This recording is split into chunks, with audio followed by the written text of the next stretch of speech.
সুপ্রিয় দর্শক, আসসালামু আলাইকুম। আশা করি সবাই ভালো আছেন। আমাদের সবার প্রিয় আমের সিজন এসে গেছে, আর টক মিষ্টি কাঁচা আম এখন কম বেশি সবার ঘরে ঘরেই। তাই আজকে আমি বানাচ্ছি আমের আচার। রেসিপিটি খুবই সহজ, আশা করি সবার ভালো লাগবে। 2 কেজি কাঁচা আম নিয়েছি। আমার 10টি আম হয়েছে। এখান থেকে 5টি আম ভালোভাবে ছুলে নিচ্ছি। এবারে মাঝখান থেকে কেটে 2 ভাগ করে ছোট ছোট টুকরো করে নিব। সবগুলো একই সাইজে করে নিতে হবে। ছোট বড় হয়ে গেলে একটা আগে সিদ্ধ হবে, একটা পরে সিদ্ধ হবে। আমের টুকরোগুলো ভালোভাবে পরিষ্কার পানি দিয়ে ধুয়ে পানি ঝরিয়ে নিয়েছি। এবারে হাফ কাপ লবণ দিয়ে 1 রাত ভিজিয়ে রাখবো। লবণ দিয়ে আমগুলো মেখে ভিজিয়ে রাখলে এর মধ্যে কষ পানি বের হয়ে যায়। এইভাবে 1 রাত রেখে দিব।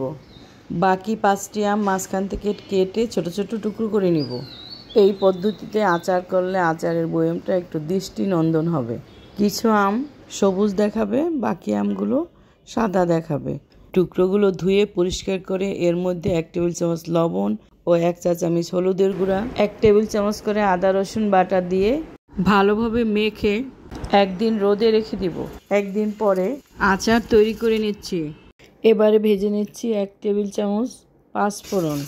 আমার আরও লাগবে 1 বাটি সাদা সর্ষে বাটা, 1 বাটি রসুনের কোয়া ছুলে নিয়েছি, 1 টেবিল চামচ আদা বাটা, 1 টেবিল চামচ রসুন বাটা, 1 চা চামচ পরিমাণ হলুদের গুঁড়া, 1 চা চামচ মরিচের গুঁড়া। প্রথমে একটি প্যানে 1 কাপ সরিষার তেল দিয়ে তেল গরম হলে 1 বাটি রসুনের কোয়া দিয়ে দিলাম 7-8টি শুকনা মরিচ।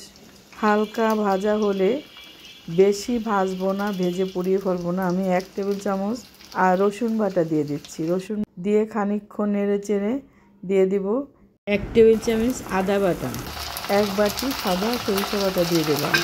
এর মধ্যে দিয়ে দিব 1 চা চামচ পরিমাণ মরিচের গুঁড়া। আরও দিয়ে দিচ্ছি 1 চা চামচ হলুদের গুঁড়া, 1 চা চামচ টালা পাঁচফোড়ন গুঁড়া দিয়ে দিলাম, হাফ চা চামচ ধনের গুঁড়া দিয়ে দিলাম।